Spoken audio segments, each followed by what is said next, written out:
Hi நண்பர்களே!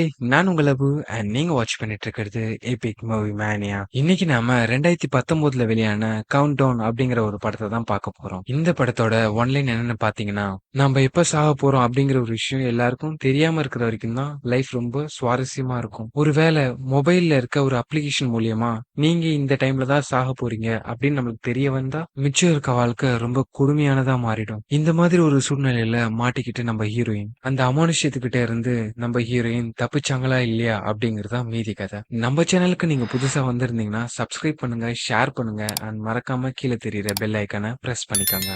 வாங்க நம்ம இப்ப கதைக்குள்ள போகலாம். படத்தோட ஆரம்பத்திலேயே நமக்கு ஒரு வீட்டை தான் காட்டுறாங்க. அதுல நிறைய பேர் பார்ட்டி பண்ணிட்டு இருக்காங்க. அங்க ஒரு ஃப்ரெண்ட்ஸ் கேங்கையும் காட்டுறாங்க. அதுல ஒரு பொண்ணு, நான் பிளே ஸ்டோர்ல புதுசா ஒரு அப்ளிகேஷனை பார்த்தேன் அப்படின்னு சொல்றான். அந்த அப்ளிகேஷனோட நேம் தான் கவுண்ட் டவுன். அந்த ஆப்போட டிஸ்கிரிப்ஷனை படிக்க, இந்த ஆப்பை யாரெல்லாம் இன்ஸ்டால் பண்றீங்களோ அவங்க இன்னும் எத்தனை நாள் உயிரோட வாழ்றீங்கிறத இந்த ஆப் உங்களுக்கு காட்டும் அப்படின்னு சொல்லிட்டு போட்டிருக்காங்க. இது எல்லாத்தையும் படிச்ச அந்த பொண்ணு, இந்த ஆப்பை எல்லாருமே டவுன்லோட் பண்ணுங்க, யாருக்கு ரொம்ப கம்மியான நாள் காட்டுதோ அவங்க இங்க இருக்க எல்லா ட்ரிங்க்ஸுமே காலி பண்ணணும் அப்படின்னு சொல்லிட்டு சொல்றாங்க. எல்லாருமே செக் பண்ணிட்டு, எனக்கு இன்னும் 63 வருஷம் இருக்கு, எனக்கு இன்னும் 32 வருஷம் இருக்கு அப்படின்னு சொல்றாங்க. அப்போ அங்க இருக்க இன்னொரு பொண்ணும், எனக்கு இன்னும் 3 மணி நேரம் தான் காட்டுது அப்படின்னு சொல்லிட்டு சொல்றாங்க. உடனே அங்க இருக்க எல்லா ஃப்ரெண்ட்ஸும் அவங்களோட ட்ரிங்க்ஸ் எடுத்து இவங்க கிட்ட கொடுக்க, அங்க வந்து அவங்க பாய் ஃப்ரெண்டோ நான் பாத்துக்கிறேன் அப்படின்னு சொல்லிட்டு எல்லா ட்ரிங்க்ஸையும் இவர் குடிச்சிடுறாரு. பார்ட்டி முடிஞ்சதும் அந்த பொண்ணும் அவன் பாய் ஃப்ரெண்டும் கிளம்ப, நீ ரொம்ப ட்ரிங்க்ஸ் பண்ணிருக்க, சோ நம்ம நடந்து போலாம் அப்படிங்கறாங்க. இதனால சண்டை போட்டுட்டு கார்ல இருந்து இறங்கி நடந்து போக ஆரம்பிச்சிடுறாங்க. அவ வீட்டுக்கு நடந்து போற வழியில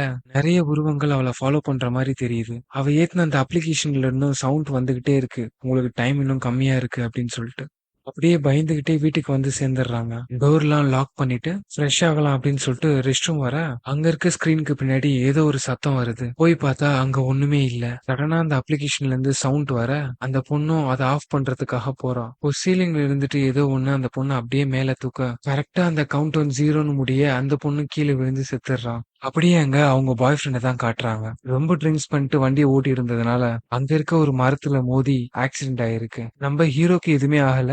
ஆனா அந்த பொண்ணு இருந்த சீட்ல ஒரு மரத்தோட கிளை சீட்டை பொளந்துட்டு இருக்குது. இதுல இருந்து நமக்கு என்ன தெரிய வருதுன்னு பாத்தீங்கன்னா, அந்த பொண்ணு இந்த கார் ஆக்சிடென்ட்ல இருந்து தப்பிச்சிருந்தாலும் கவுண்ட் டவுன் முடிஞ்சதுனால அந்த பேய் வந்து அவளை கொன்னுடுச்சு. இப்படியே இந்த சீனை கட் பண்ணி ஹாஸ்பிட்டல்ல இருக்க ஒரு நர்ஸை தான் காட்டுறாங்க. இவங்க தான் நம்ம படத்தோட ஹீரோயின் குயின். அவங்க அங்க இருக்க பேஷண்ட் ஒருத்தனை பார்க்க போறாங்க. அது வேற யாருமே இல்லங்க, அந்த கார் ஆக்சிடென்ட்ல மாட்டின அந்த பாய் ஃப்ரெண்ட் ஈவன் தான். அவனை தேடி அந்த ஹாஸ்பிட்டல்லே இருக்க ஒரு பிளாக் கிட்ட போறாங்க. நம்ம ஈவனும் அந்த இடத்துல தான் இருப்பான். நீ எதுக்கு இங்க வந்திருக்க அப்படின்னு சொல்லிட்டு நம்ம ஹீரோயின் கேட்க, நான் கொஞ்சம் யோசிச்சுட்டு இருக்கேன் அப்படின்னு சொல்லிட்டு அந்த ஆப்பையும் எடுத்து காட்டுறான். இதை கேட்டு நம்ம குயின், இதெல்லாமா நீங்க நம்புறீங்க அப்படின்னு சொல்லிட்டு கேட்க, என்னோட கேர்ள் ஃப்ரெண்டும் இந்த ஆப்பை ஏத்தி இருந்தா, கரெக்டா அந்த ஆப்ல காட்டின அந்த டைம் படி அவளுமே இறந்துட்டா. அதனாலதான் அந்த ஆப்பை நானுமே ஏத்தி ட்ரை பண்ணி பார்த்தேன். எனக்கு இன்னும் 19 ஹவர்ஸ்ன்னு காட்டுது. இன்னும் கொஞ்ச நேரத்துல எனக்குமே சர்ஜரி ஸ்டார்ட் பண்ணிடுவீங்க, அதுல நான் இறந்துருவேன்னு எனக்கு தெரியும் அப்படின்னு சொல்றான். அவன்கிட்ட நல்லபடியா பேசி அவனை அவனோட ரூமுக்கு கூட்டிட்டு போறாங்க. அப்பதான் நமக்கே ஒரு விஷயம் தெரியுது, அவங்க இது வரைக்கும் பிராக்டிசிங் நர்ஸா தான் இருந்திருக்காங்க, இப்பதான் கன்ஃபர்மேஷன் வாங்குறாங்க. அதனால அவங்க கூட வேலை செய்யற மீதி எல்லாருமே அவங்களுக்கு கேக் கட் பண்ணி செலிப்ரேட் பண்றாங்க. அப்ப நமக்கு இன்னும் அந்த ஆப்பை பத்தி எல்லார்கிட்டயும் சொல்ல இன்ட்ரெஸ்டிங்கா இருக்கேன்னு சொல்லிட்டு அங்க இருக்க நிறைய பேர் இந்த ஆப்பை டவுன்லோட் பண்றாங்க. அதுல இருக்க ஒரு டாக்டருக்கு கவுண்ட் டவுன் 57 இயர்ஸ் அப்படின்னு சொல்லிட்டு காட்டுது. நம்ம ஹீரோயின் அந்த ஆப்பை டவுன்லோட் பண்றதுக்கு முன்னாடி எமர்ஜென்சின்னு சொல்லிட்டு ஒரு பேஷண்ட் வந்துடுறாங்க. 4 மினிட்ஸ்க்கு முன்னாடி தான் அந்த பேஷண்டோட பல்ஸ் எல்லாம் டவுன் ஆயிடுச்சு அப்படின்னு சொல்லிட்டு அந்த பேஷண்ட்டை கூட்டிட்டு வந்தவர் சொல்றாரு. உடனே அங்க இருந்த சீனியர் நர்ஸ் ஒரு இன்ஜெக்ஷனோட நேம் சொல்லி நம்ம ஹீரோயினை எடுத்துட்டு வர சொல்றாங்க. பல்ஸ் நின்று வெறும் ஒரு 3 to 4 மினிட்ஸ் ஆயிருந்துச்சுன்னா இந்த இன்ஜெக்ஷன் போட்டு அவங்களை திருப்பி உயிரோட கொண்டு வர முடியும். அந்த மருந்து அந்த பேஷண்ட்டுக்கு இன்ஜெக்ட் பண்ணும்போது அந்த பேஷண்ட்டுக்கும் சரியாகிடுது. அந்த ஹாஸ்பிட்டல்ல வேலை முடிய அப்படியே நம்ம ஹீரோயின் வீட்டுக்கு கிளம்பலாம்னு சொல்லிட்டு போறாங்க. அப்படி போகும்போது அவங்களுக்கு ஒரு நோட்டிபிகேஷன் வருது. அவங்க ஃப்ரெண்ட் யாரோ அவங்களுக்கு அந்த கவுண்ட் டவுன் ஆப்பை ஷேர் பண்ணியிருக்காங்க. இவங்களும் அதை இன்ஸ்டால் பண்ணிட நம்ம ஹீரோயினுக்கு வெறும் 2 days தான் காட்டுது. அதை பார்த்ததும் நம்ம ஹீரோயினுக்கு ஃபேஸே மாறிடுது. அப்போ லிஃப்ட்ல டாக்டரும் ஒருத்தர் வந்து ஏற, நர்ஸ் ஆயிட்ட ட்ரீட் எல்லாம் கிடையாதா அப்படின்னு சொல்லிட்டு கேட்டு கிளம்பிடுறாரு. அப்படியே நம்ம ஹீரோயின் வீட்டுக்கு வந்துடுறாங்க. வீட்டுக்கு வந்ததும் அவங்களுக்கு ஒரு கால் வர எடுத்து பேசினா, அவங்க நர்ஸ் ஆனதுனால சில டாக்குமெண்ட்ஸ் எல்லாம் அவங்க சப்மிட் பண்ண வேண்டியிருக்கு. ஆனா அது எல்லாமே அவங்க அம்மா வீட்டுல இருக்கிறதுனால நம்ம நம்ம ஹீரோயினும் அங்க போறாங்க. அந்த வீட்ல இருந்து அந்த சர்டிபிகேட்டும் எடுக்கறாங்க. ஆனா சடனா ஒரு சத்தம். அவங்க அப்பா அங்க வந்திருக்காரு. ஏதாச்சும் சாப்பிடுறியாமா அப்படின்னு சொல்லிட்டு கேக்குறாரு. அப்படியே இந்த சாட்டர்டே நீ ஃப்ரீயா இருக்கியாமா? உங்க அம்மாவோட நினைவு நாள் வருது. நம்ம கிரேவி அடுக்க போகணும் அப்படின்னு சொல்லிட்டு சொல்றாரு. கண்டிப்பா வரேன்ப்பா அப்படின்னு சொல்லிட்டு இவங்களும் வீட்டுக்கு கிளம்புறாங்க.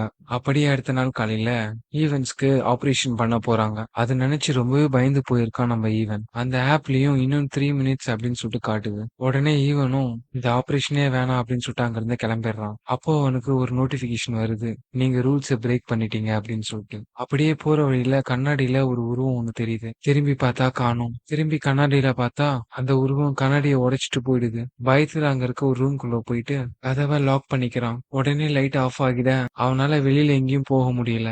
அங்கிருந்து ஒரு ஸ்டெப்ஸ்ல சவுண்ட் வர அவனும் டார்ச் வச்சு பாக்குறான். அந்த ஆப்ல இருந்து சத்தம் வந்துட்டே இருக்க கொஞ்சம் லெஃப்ட் சைட்ல திரும்பி பாக்குறான். அங்க ஒரு உருவம் நின்னுட்டு இருக்கு. அது இறந்து போன அவனோட கேர்ள் ஃபிரெண்ட். பேக்வேர்ட்லயே இவனை பார்த்து நடந்து வர அவன் கேர்ள் ஃபிரெண்ட் எப்படி இறந்தாலோ அதே மாதிரி இவனையும் ஏதோ ஒண்ணு மேல தூக்குது. கரெக்டா கவுண்டர் முடிய அவனும் கீழே விழுந்து செத்து போறான். நம்ம ஹீரோயினுக்கும் இந்த விஷயம் தெரிய வர அவனுடைய ரூம்க்கு போய் அவனோட மொபைல் எடுக்கிறாங்க. ஆனா மொபைல்ல லாக் இருக்கிறதுனால அவங்களால ஓபன் பண்ண முடியல. உடனே மார்ச்சுவரிக்கு போறாங்க. ஈவனோட பாடியில இருந்து ஃபிங்கர் பிரிண்ட் எடுக்க பாக்குறாங்க. ஆனா மொபைல் ஓபன் ஆகல. ஃபேஸும் வச்சு பாக்குறாங்க. அதுலயுமே ஓபன் ஆகல. வேற வழியே இல்லாம அவனோட கண்ணை ஓபன் பண்ணி கண்ணை ஸ்கேன் பண்றாங்க. மொபைல் ஓபன் ஆயிடுது. அதுல கரெக்டா கவுண்ட் டவுன் 00ன்னு காட்டுது. அத பாத்துட்டே இருக்கும்போது ஈவனோட தலை மட்டும் இவங்க பக்கம் அப்படியே திரும்புது. பயந்துட்டு அந்த இடத்துல இருந்து ஓடி வந்துடுறாங்க. அப்படியே அவங்க அப்பாக்கு கால் பண்ணி நான் வரேன்னு சொல்லியிருந்தேன்லப்பா சாட்டர்டே என்னால வர முடியாது அப்படின்னு சொல்லிடுறாங்க. சொல்லி முடிச்சதும் அவங்க மொபைலுக்கு ஒரு மெசேஜ் ஒன்று வருது. நீங்க அக்ரிமெண்ட்டை பிரேக் பண்ணிட்டீங்க அப்படின்னு சொல்லிட்டு. அப்படியே நம்ம ஹீரோயின் பின்னாடி அந்த கருப்பு உருவமும் தெரியுது. அதை பார்த்துட்டு அவங்க பயந்துட்டு இருக்கும்போது அங்க வந்து அந்த டாக்டர் அங்க ஒரு பேஷண்ட் இருக்காங்க அவங்கள போய் பாருங்க அப்படின்னு சொல்றாரு. நம்ம ஹீரோயினும் அவங்கள செக் பண்ணா அந்த டாக்டரும் மிஸ்பிஹேவ் பண்ண ட்ரை பண்றான். நம்ம ஹீரோயின் கத்துனதும் சாரின்னு சொல்லிட்டு அங்க இருந்து கிளம்பிடுறான். இங்க நடந்த விஷயத்த அங்க இருக்க ஒரு சீனியர் நர்ஸ் கிட்ட கம்ப்ளைண்ட் பண்ணலாம்னு சொல்ல போறாங்க. அந்த டாக்டரும் அந்த சீனியர் நர்ஸ் கிட்ட பேசவே விட மாட்டேங்கிறான். நர்ஸ் இங்க வாங்க, இங்க ஒரு பேஷண்ட்டை பார்க்கணும் அப்படின்னு சொல்லிட்டு அவங்கள கூப்பிட்டுறான். நம்ம ஹீரோயினும் அங்க இருந்து கிளம்பி வீட்டுக்கு வந்துடுறாங்க. நைட் நேரம் ஆகுது. கூகுள்ல சர்ச் பண்ணி பாக்குறாங்க இந்த ஆப்பை டெலிட் பண்ண முடியுமான்னு. அப்படி பார்த்துட்டே இருக்கும்போது கமெண்ட் செக்ஷன்ல ஒரு லிங்க் ஒண்ணு கிடைக்குது. இந்த கவுண்ட் டவுன் முடிய போற நேரத்துல ஒரு பொண்ணு இது எல்லாத்தையுமே ரெக்கார்ட் பண்ணி வச்சிருப்பான். அதை பார்த்துட்டு நிறைய பேர் இது எல்லாமே ஃபேக் அப்படின்னு சொல்லிட்டு சொல்றாங்க. இதை பார்த்ததுக்கு அப்புறம் தான் நம்ம ஹீரோயினுக்கு உசிரே வருது. சரின்னு சொல்லிட்டு அந்த லேப்டாப்பை க்ளோஸ் பண்ண போனா இறந்து போன அந்த ஈவன் இவங்கள பார்த்து கத்துறான். அதே சமயம் அந்த அப்ளிகேஷன்ல இருந்து சத்தம் வர நம்ம ஹீரோயின் மொபைலை தூக்கி போட்டு உடைச்சிட்டு கார்ல போய் படுத்து தூங்கிடுறாங்க நிம்மதியா. காலையில எழுந்ததும் பார்த்தா அவ தங்கச்சி வந்திருக்கா வீட்டுக்கு. நீ கிரேவியார்டுக்கு வரமாட்டேன்னு சொன்னதுனால அப்பா என்னையும் வர வேணாம்னு சொல்லிட்டாரு. அவர் மட்டும் போய் பாக்குறேன்னு சொல்லியிருக்காரு. நம்ம ஹீரோயினா ஆபத்துல இருக்கிறதுனால நீ இங்க இருக்கிறது நல்லது இல்ல, நீ கிளம்பி அப்பா வீட்டுக்கே போயிடு அப்படின்னு சொல்றாங்க. அவங்க தங்கச்சியும் ரொம்ப காண்டாயிடுறாங்க. சரி விடு, நான் போய் என்னோட பாய் ஃப்ரெண்ட் ரூம்லயே தங்கிக்கிறேன் அப்படின்னு சொல்லிட்டு கிளம்புறாங்க. நம்ம ஹீரோயினும் அப்படியே ஒரு மொபைல் ஷோரூம்க்கு தான் போறாங்க. புது போனு புது சிம் கார்டு எல்லாமே வாங்கிடுறாங்க. செக் பண்ணி பாக்குறாங்க. அதுல எந்த ஒரு அப்ளிகேஷனுமே இல்ல. உடனே அந்த கடை ஓனர் இன்னும் கொஞ்சம் காசு நீ கொடுத்தனா உன்னோட மொபைலை நான் ஹேக் பண்ணி தரேன், சோ நீ எல்லா ஆப்பையுமே ஃப்ரீயா இன்ஸ்டால் பண்ணிக்கலாம்னு சொல்றான். இப்ப ஹீரோயினும் வேணாம் அப்படின்னு சொல்லிட்டு கிளம்பிடுறாங்க. கடைக்கு வெளியில வந்த அடுத்த செகண்ட் அவங்களுக்கு ஒரு நோட்டிபிகேஷன் வருது. கவுண்ட் டவுன் ஆப் அப்டேட் ஆயிடுச்சு அப்படின்னு சொல்லிட்டு. ஹீரோயினும் கடைக்காரனை பார்த்துட்டு திட்டிட்டு கிளம்பிடுறாங்க. அங்க வந்து இன்னொரு கஸ்டமர் அவங்க எந்த ஆப்பை பத்தி பேசுறாங்கன்னு சொல்லிட்டு விசாரிக்க அப்போதான் நம்மளுக்கு இன்னொரு விஷயமும் தெரிய வருது. அவனும் அந்த ஆப்பை இன்ஸ்டால் பண்ணி வச்சிருக்கான். ஹீரோயின் கார் எடுக்கலாம்னு சொல்லிட்டு போக காரோட அந்த பேக் கேமரால அந்த பேய் உருவம் தெரியுது. திரும்பி பார்க்கும்போது அந்த உருவம் அங்க இல்ல. சடனா ஹீரோயினோட பின்னாடி இருந்து ஒரு கை வந்து அவங்கள பிடிக்க பதற்றத்துல காரை எங்கேயோ எடுத்துட்டு போய் விட்டுறாங்க. அந்த கார்காரன் நம்ம ஹீரோயினை அடிக்கிறதுக்காக வரான். அப்போ கடைக்குள்ள ஒருத்தன் வந்து விசாரிச்சான்ல, அவன் தான் வந்து ஹெல்ப் பண்றான். இவனை நம்ம ஹீரோனே கன்சிடர் பண்ணிக்கலாம். அப்படியே ஹீரோவும் ஹீரோயினும் ஒரு பாருக்கு போறாங்க. ஹீரோவும் அந்த ஆப்பை பத்தி பேச ஆரம்பிக்கிறான். அப்போ ஹீரோயின் கேக்குறாங்க நம்ம கண்ணுக்கு மட்டும் அந்த பேய் ஏன் தெரியணும் அப்படின்னு. அப்போ அங்க புடிச்சிட்டு இருந்த ஒருத்தன் எந்த ஆப்பை ஏத்துனாலும் அதுக்கு டேர்ம்ஸ் அண்ட் கண்டிஷன் ஒண்ணு இருக்கும், அதை படிச்சீங்களா அப்படின்னு கேக்குறான். ரெண்டு பேரும் திரு திருன்னு முழிக்க உடனே அவனோட மொபைல்லயே அந்த ஆப்பை இன்ஸ்டால் பண்ண பாக்குறாங்க. எதுக்குன்னா அப்போதான் அந்த டேர்ம்ஸ் அண்ட் கண்டிஷனை படிக்க முடியுங்கிறதுக்காக படிக்கவும் ஆரம்பிக்கிறாங்க. அப்பதான் அவங்க ரெண்டு பேருக்கும் ஒரு விஷயம் தெரிய வருது. இந்த ஆப்பை டவுன்லோட் பண்ணா ஒருத்தவங்களோட இறப்பு எப்போன்னு தெரிய வரும். ஆனா அதை நீங்க சேஞ்ச் பண்ணணும்னு நினைச்சீங்கன்னா நரகத்துல இருந்து ஒரு டீமன் வந்து உங்களை சாவடிப்பான். அப்பதான் ஹீரோ ஒரு விஷயத்த சொல்றான். இந்த ஆப்பை டவுன்லோட் பண்றதுக்கு முன்னாடி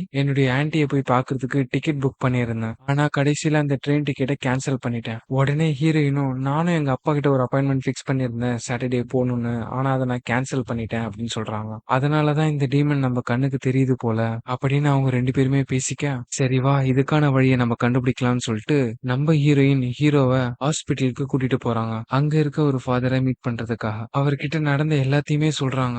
எனக்கு இத பத்தி ஒண்ணுமே தெரியல. ஆனா இத பத்தி தெரிஞ்ச ஒரு ஆள் எனக்கு தெரியும். அப்படின்னு ஒரு அட்ரஸ் எழுதி அவங்க கிட்ட குடுக்குறாரு. அவங்க 2 பேரும் வெளிய கிளம்பும்போது அந்த சீனியர் நர்ஸ் வந்து நம்ம ஹீரோயின கூப்பிடுறாங்க. ஹீரோவ அங்கேயே வெயிட் பண்ண சொல்லிட்டு நம்ம ஹீரோயினும் போறாங்க. அந்த ஹாஸ்பிட்டல்ல இருக்க பெரிய ஆளுங்க எல்லாருமே சேர்ந்து ஒரு கவுன்சிலிங் மாரி ரெடி பண்ணிருக்காங்க. அதுல அந்த டாக்டருமே இருக்கான். அவன் என்ன பண்ணிருக்கான் அப்படின்னு பாத்தீங்கன்னா, இவன் மிஸ்பிஹேவ் பண்ணத அந்த பொண்ணு பண்ணதா பிளேட்டையே மாத்திட்டான். அவன் சேஃபா இருக்கணுங்கிறதுக்காக. அங்க இருக்க எல்லாருமே நம்ம ஹீரோயினை டிஸ்மிஸ் பண்ணணும் அப்படின்னு சொல்லிட்டு பேச, நம்ம ஹீரோயின் அங்கேயே அந்த டாக்டரை கத்திட்டு வெளியில வந்துடுறாங்க. இங்க நம்ம ஹீரோவை தான் காட்டுறாங்க. அவன் ரெஸ்ட் ரூமுக்கு போக அந்த டோருக்கு வெளியில ஒரு குட்டி பையனோட கால் தெரியுது. அப்படியே சில சத்தங்கள்லாம் கேட்க ஆரம்பிக்க ஹீரோ பின்னாடி ஒரு உருவம் வருது. அப்படியே அவனை அடிக்கவும் ஆரம்பிக்குது. அங்கிருந்து பயந்து ஓடி வந்து வெளியில வந்து உட்காந்துட்டு இருக்கான் ஹீரோயினுக்காக. அங்கிருந்து அவங்க 2 பேருமே டைரக்டா அந்த ஃபாதர் கொடுத்த அட்ரஸுக்கு தான் போறாங்க. இந்த ஃபாதரும் ரொம்பவே பிரில்லியண்டா இருக்காரு. இவங்க சொல்றது எல்லாத்தையும் கேட்ட அந்த பிரீஸ்ட் இதே மாதிரியான ஒரு கதையை எங்கேயோ பார்த்த மாதிரி அவருக்கு ஒரு ஞாபகம். செல்ஃப்ல இருந்து ஒரு புக் எடுத்து அதை படிக்க ஆரம்பிக்கிறாரு. ரொம்ப காலத்துக்கு முன்னாடி ஒரு ராஜா ஒருத்தர் வாழ்ந்துட்டு இருந்தாரு. அவர் போருக்கு போகும்போது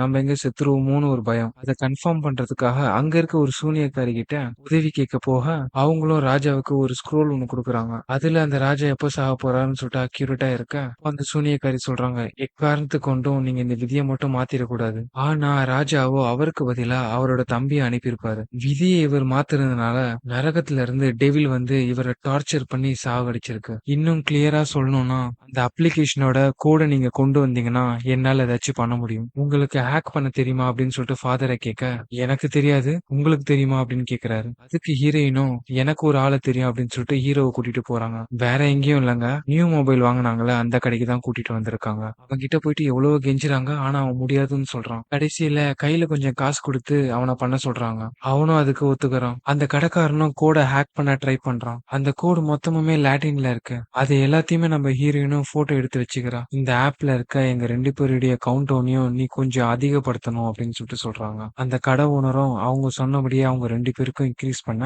அப்பதான் நம்ம ஹீரோயினுக்கு ஒரு விஷயம் தெரிய வருது. ஹீரோயினோட தங்கச்சியுமே இந்த கேமை இன்ஸ்டால் பண்ணிருக்காங்கன்னு. அது மட்டும் இல்லாம அவங்களுக்கு ஹீரோயினை விட 3 நிமிஷம் டைம் குறைவா இருக்கு. ஸோ அவங்க 3 பேருக்குமே தேவையான வயசை அதிகப்படுத்திக்கிறாங்க. அதே மாதிரி அந்த ஆப்லயும் அந்த ஏஜ் வந்து இன்க்ரீஸ் ஆகுது. இப்படியே ஹீரோவும் ஹீரோயினும் அந்த கடையில இருந்து வெளியே வர என்னதான் டைம் மாறி இருந்தாலும் கொஞ்சம் பயம் இருக்கும்ல. என்னோட வீட்லயே நீ வந்து தங்குறதுக்கு உனக்கு பிரச்சனை இல்லைன்னா தங்கிக்கலாம் அப்படின்னு சொல்றாங்க. இதை கேட்ட ஹீரோவும் சரி ஓகே நான் தங்கிக்கிறேன் அப்படின்னு சொல்றாரு. இவங்க 2 பேருமே இங்க தங்கிக்கிறாங்க. அதே சமயம் அவங்க தங்கச்சி அங்க ஒரு பாட்டி கூட தங்கிக்கிறாங்க. அப்போ அவங்களுக்கு ஒரு நோட்டிபிகேஷன் வருது. போன் எடுத்து பார்த்தா அவங்களோட வயசு இன்க்ரீஸ் ஆயிருக்கு. அவங்க பாட்டியும் இவங்க ரொம்ப போன் யூஸ் பண்றாங்கன்னு சொல்லிட்டு அதை வாங்கி வச்சிடுறாங்க. அப்படியே அதை அங்க கட் பண்ணா நம்ம ஹீரோ ஹீரோயினை தான் காட்டுறாங்க. ஏதோ ஒரு விஷயம் நம்ம 2 பேரையும் உறுத்திட்டு இருக்கு. அது என்னன்னு 2 பேருமே கேட்டுக்கும் போது ஹீரோவும் சொல்ல ஆரம்பிக்கிறான். எனக்கு 10 வயசு இருக்கும்போது என்னோட தம்பி ரொம்ப உடம்பு சரியில்லாம இருந்தான். அவன்கிட்ட இருந்த ஒரு டைனோசர் பொம்மை எனக்கு ரொம்பவே பிடிக்கும். அவன் ஹாஸ்பிட்டல்ல தூங்கிட்டு இருக்கும்போது நான் அதை புடுங்கிட்டு ஓடிட்டேன். கொஞ்ச நாள்லயே அவன் இறந்துட்டான். இப்போ வரைக்குமே அவன் என் எதிர்க்க வந்து அண்ணா என்னோட டைனோசர் பொம்மை குடுனான்னு கேக்குற மாதிரியே இருக்கும் அப்படின்னு ஹீரோ சொல்லி முடிக்க அப்படியே ஹீரோயின் அவங்களோட பிளாஷ்பேக்க சொல்ல ஆரம்பிக்கிறாங்க. சின்ன வயசுல என்னோட ஃப்ரெண்ட்ஸுங்க எல்லாரும் ஒரு பெரிய பார்ட்டிக்கு கூப்பிட்டாங்க. என்னோட அம்மா என்ன அனுப்பல. ஆனா நான் அவங்க கிட்ட சொல்லாம அந்த பார்ட்டி நடக்கிற இடத்துக்கு கிளம்பிட்டேன். கொஞ்ச நேரத்துல எங்க அம்மா நான் வீட்ல இல்லைன்னு சொல்லிட்டு என்ன தேட ஆரம்பிச்சிருக்காங்க. அப்போ குடிச்சிட்டு கார் ஓட்டிட்டு வந்த ஒருத்தர் எங்க அம்மா மேல வண்டி ஏத்திட்டார். அவங்களும் என்னை விட்டு போயிட்டாங்க அப்படின்னு சொல்றாங்க. ஹீரோவும் அதுக்கு அவங்கள சமாதானப்படுத்த 2 பேருமே தூங்க ஆரம்பிச்சிடுறாங்க. கொஞ்ச நேரத்துல அவங்க ரூம் கொஞ்சம் பிளிங்க் ஆக ஹீரோ ஹீரோயின் மேல கை போட்டு தூங்கிட்டு இருக்காரு. ஹீரோயினும் முழிச்சு பார்க்க கதவுக்கு பின்னாடி யாரும் நடமாடுற மாதிரி தெரியுது. உடனே ஹீரோவோட பேரை சொல்ல ஆரம்பிக்கிறாங்க. சடனா பார்த்தா ஹீரோ வெளியில இருந்து கதவு திறந்துட்டு உள்ள வராரு. என்ன ஆச்சுன்னு சொல்லிட்டு நம்ம ஹீரோயினை பார்த்து கேட்க அப்போ ஹீரோயின் மேல இருக்க கை யாருதுன்னு பார்த்தா அப்படியே அந்த பேய ஹீரோயினை அந்த பெட்ஷீட்டுக்குள்ள இழுத்துக்கும். ஹீரோயின் அப்படியே கதற ஆரம்பிக்கிறாங்க. அப்படியே ஹீரோ வந்து அந்த பெட்ஷீட்டை இழுத்து பாக்குறாரு. எதுவுமே இல்ல உள்ள. சடனா 2 பேர் போன்ல இருந்தும்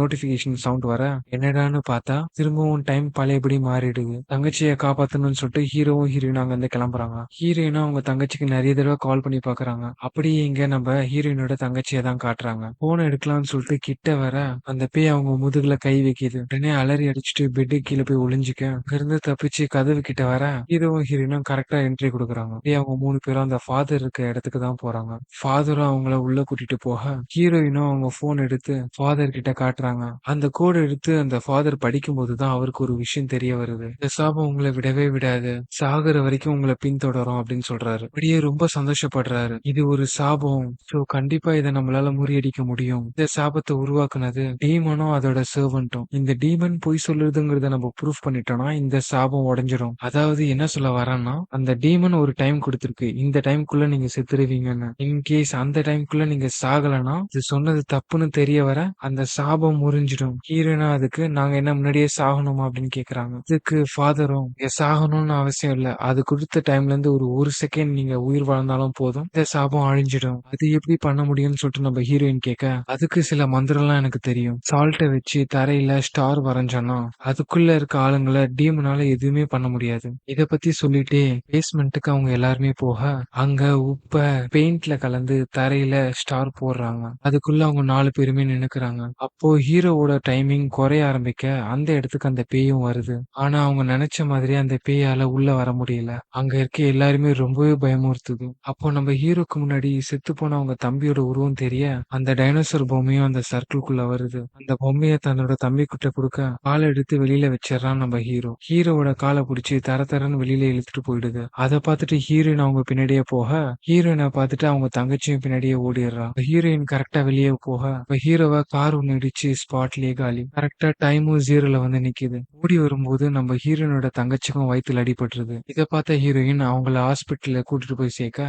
அங்க ஒரு நியூஸ் போகுது. ட்ரெயின் ஒன்னும் ஆக்சிடென்ட் ஆயிடுச்சுன்னு. அந்த ட்ரெயின்ல தான் நம்ம ஹீரோ போக வேண்டியது. நம்ம ஹீரோயின் கிட்ட மிஸ்பிஹேவ் பண்ண டாக்டர் தான் இப்போ தங்கச்சிக்கு ட்ரீட்மெண்ட் பார்த்துட்டு இருக்காரு. நம்ம ஹீரோயினும் தேங்க்ஸ் சொல்ல, இப்போ அங்க வர ஒரு நர்ஸ் இந்த டாக்டர் இப்படிதான் என்னையுமே ரொம்ப கொடுமைப்படுத்தி இருக்கான் அப்படின்னு சொல்றாங்க. அப்பதான் நம்ம ஹீரோயினுக்கு ஒரு விஷயம் தோணுது. இந்த டீமனோட கணக்க தப்புன்னு காட்டணும் அவ்வளவுதானே. இந்த டாக்டர் இந்த ஆப்பை டவுன்லோட் பண்ணும்போது இவனுக்கு 57 இயர்ஸ்னு காட்டியிருக்கும். இவனை இப்ப கொண்டுட்டா அந்த டீமனோட கணக்கு பொய்யாயிடும்ல. இதனால அந்த டாக்டர் கிட்ட பேசி அவனை பேஸ்மெண்ட் வர சொல்றாங்க. இந்த டாக்டரும் அந்த இடத்துக்கு போக அவனை கொல்றதுக்கு ட்ரை பண்றான். கண்டினியூவா அவனை அடிச்சுட்டே இருக்காங்க. ஒரு அடி அடிச்சு அவன் செத்துருவான். அந்த நிலைமையில அவன் இருக்க இந்த டெவில் வந்து அவனை காப்பாத்துது. அப்பவும் ஹீரோயின் அவனை கொல்ல ட்ரை பண்ண அந்த டாக்டர் அங்கிருந்து பயந்து ஓடி போயிடுறான். அதே நேரத்துல அவங்க தங்கச்சி அங்க சாகிறதுக்கான நேரம் வந்துருச்சு. வேற வழியே இல்லங்கிற பட்சத்துல தங்கச்சி சாகிறதுக்கு முன்னாடி நான் செத்துட்டேன்னா அவளை காப்பாத்திட முடியும்னு சொல்லிட்டு இன்ஜெக்ஷன்ல விச ஊசிய ஃபில் பண்ணிக்கிறா. அப்படியே அதை குத்திக்க போகும்போது அந்த டீமன் ஹீரோயினோட அம்மா உருவத்துக்கு மாறுது. நான் இதுக்கெல்லாம் ஏமாறுற மாதிரி இல்ல. நம்ம ஹீரோயின் இன்ஜெக்ஷன் எடுத்து குத்திக்கிறா. அவளோட உயிரும் அவன் உடம்பு விட்டு போக அந்த டெவிலும் அங்க இருந்து அழிஞ்சு போகுது. தங்கச்சி வந்து அக்காவை பார்த்து அழ ஆரம்பிக்கிறா. அப்போ ஹீரோயின் கிட்ட ஒரு மெடிசனும் அவ கையில ஒரு மார்க்கும் பண்ணி வச்சிருப்பான். இந்த இன்ஜெக்ஷன் இங்க போடு அப்படின்னு சொல்லிட்டு. என்னன்னு பார்த்தா ஸ்டார்டிங் சீன்ல ஒரு பேஷண்ட்டை இந்த மாதிரி தான் இன்ஜெக்ஷன் போட்டு காப்பாத்தி இருப்பாங்க. அதே இன்ஜெக்ஷன் தான் போட்டு ஹீரோயினா காப்பாத்திடுறாங்க. இந்த டீமனையுமே ஏமாத்துனதுனால அந்த அப்ளிகேஷன் அழிஞ்சு போச்சு. இப்படி அவங்க 2 பேருமே எஸ்கேப் ஆயிட அப்படியே இங்க ஹீரோனோட அம்மாவை புதைச்ச கிரேவ் யார்ட தான் காட்டுறாங்க. அதே சமயம் அந்த டாக்டர் போலி டாக்டர்னு சொல்லிட்டு கண்டுபிடிச்சு அவனை ஜெயிலையும் போடுறாங்க. சந்தோஷமா அவங்க ஃபேமிலி நடந்து வர இப்போ அவங்க 2 பேருக்கும் ஒரு நோட்டிபிகேஷன் வர மொபைல எடுத்து பாக்குறாங்க. கவுண்ட் டவுன் 2.0 அப்டேட்டட் அப்படின்னு சொல்லிட்டு அவங்க போன்ல நோட்டிபிகேஷன் வந்திருக்கு. இப்படியே இங்க இந்த கதையும் முடியுது. எல்லாருக்கும் இன்னொரு விஷயமும் சொல்ல போறேன். இந்த கவுண்ட் டவுன்ங்கிற அப்ளிகேஷன் இன்னமும் பிளே ஸ்டோர்ல அவைலபிளா தான் இருக்கு. அதுல இருக்க கமெண்ட்ஸும் நம்மள பயமுத்துற மாதிரியே இருக்கு. யாரும் இந்த அப்ளிகேஷனை டவுன்லோட் பண்ணாதீங்க. ஒன்ஸ் அகைன் நான் உங்களை அபு அண்ட் நீங்க வாட்ச் பண்ணிட்டு இருக்கிறது எபிக் மூவி மேனியா. மீண்டும் ஒரு நல்ல கதையில் சந்திப்போம்.